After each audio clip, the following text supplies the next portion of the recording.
Eat up your hoppers before your father steals them all.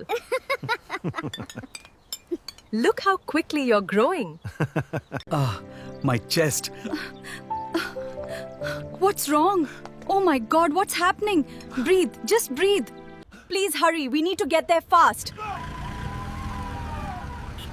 Vitals are crashing. We need immediate stabilization.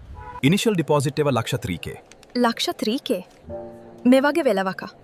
සල්ලි තමයි ලොකු ප්‍රශ්නයක් වෙන්නේ. අනේ අපි ඉන්ෂුරන්ස් එකක් ගත්තනේ. මඩම් ඔයගේ පොලිසි එකෙන් කව වෙනවා. හොස්පිටල් එකට ඩීටේල්ස් දෙන්න. දැන් ඩේන්ජර් එකක් නේ. හරියට ට්‍රීට් කරලා තියෙනවා. Thank God. ලෙඩ රෝග එන්නේ නෑ කියලා හිතන්න බෑ. හැබැයි අපිට පුළුවන් ඒ අවස්ථාවට කලින්ම ලෑස්ති වෙන්න.